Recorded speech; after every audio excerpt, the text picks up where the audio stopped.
جو آرگینک نہیں ہے، اگر ہم $5 کی لے رہے ہیں تو کاسکو میں آرگینک ہمیں $5 کی مل رہی ہے۔ یہ ابھی پیچھے افغانی ریسٹورنٹ نکلا تھا، وہ بھی کافی اچھا ریسٹورنٹ ہے، ان کی بھی پرائسز بہت اچھی ہیں۔ تو اور اس کے بالکل سامنے افغانی اسٹور بھی ہے۔ تو افغانی کافی آ چکے ہیں پورے کینیڈا میں، تو کیونکہ جب وہاں کی حالت کافی خراب ہے تو ظاہر ہے کینیڈا کو بھی لوگوں کی ہمیشہ ضرورت رہتی ہے، کیونکہ یہاں کے لوگ زیادہ بچے پیدا نہیں کرتے۔ وہ کہتے ہیں کہ بچے بہت مہنگے ہیں تو ہم کیوں بچے پیدا کریں، کیونکہ ہمارے پاکستان میں تو اس لیے لوگ بچے پیدا کرتے ہیں کہ ہم بوڑھے ہوں گے تو وہ ہمارا خیال رکھیں گے۔ وہ خیال رکھیں نہ رکھیں، لیکن ان کے ذہن میں یہی بات ہوتی ہے، اسی لیے وہ زیادہ بچے پیدا کرتے ہیں۔ یہ ایک پارک آ گئی ہے، تو چند ایک دفعہ میں یہاں بھی آئی ہوں۔ پہلے میں اس بینک میں آیا کرتی تھی، دیجاردہ، یہ بھی فرینچ نام ہے دیجاردہ۔ تو اس لیے اس وجہ سے بہت افغانی کینیڈا میں آ چکے ہیں۔ تو کینیڈا میں ایک جگہ ہے مونٹریال سے تقریباً، ویسے مجھے 100% شور نہیں ہے، شاید 3 گھنٹے کی ڈرائیو پہ ہے۔ تو وہ گورنمنٹ وہ ایریا آباد بھی کرنا چاہتی تھی، کیونکہ وہاں لوگ رہتے نہیں تھے زیادہ۔ تو جو افغانی آتے تھے تو پتہ جب وہ مونٹریال میں کبھی ان سے کسی طرح سے ملاقات ہوتی تھی تو وہ اکثر بتاتے تھے کہ ہم شیر بروک سے آئے ہیں، اس جگہ کا نام شیر بروک ہے، یہ مسجد ہے۔ تو میں نے جب مجھے انہوں نے بتایا کہ اکثر لوگوں سے جب میں نے یہ بات سنی کہ یہ شیر بروک سے آتے ہیں، تو میں نے کہا کہ آپ لوگ شیر بروک جاتے کیوں ہیں، پھر بعد میں آپ مونٹریال آ جاتے ہیں؟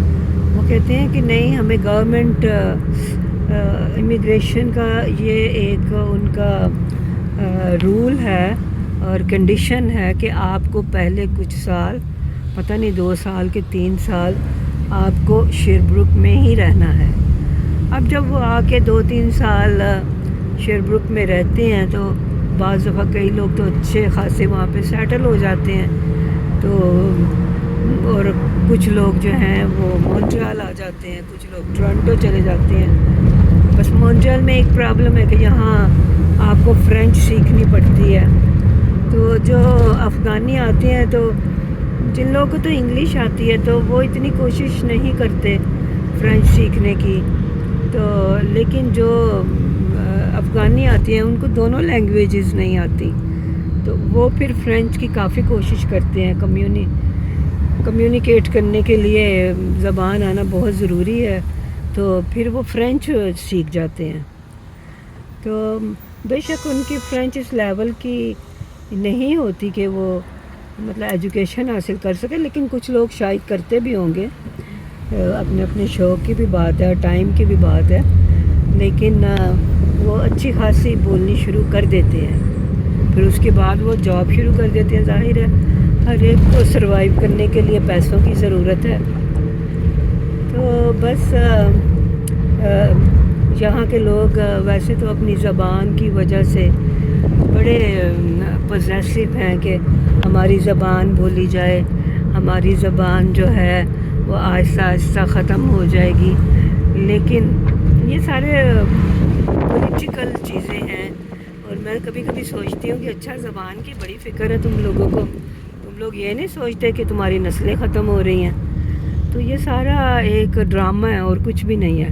اگر ایسی بات ہو تو لوگ بچے بھی پھر ضرور پیدا کریں، گورنمنٹ کو دوسرے ملکوں سے لوگ بلانے کی ضرورت ہی نہ پڑے۔ یہ گورنمنٹ ایسے ہی تو نہیں بلاتی، اپنی ضرورت کے تحت ہی بلاتی ہے۔ تو اچھا چلیے، مجھے اجازت دیں، اپنا بہت بہت خیال رکھیں، خوش رہیں، اور میرے چینل کو پلیز سبسکرائب کریں، لائک کریں، شیئر کریں۔ بہت بہت شکریہ۔ خدا حافظ۔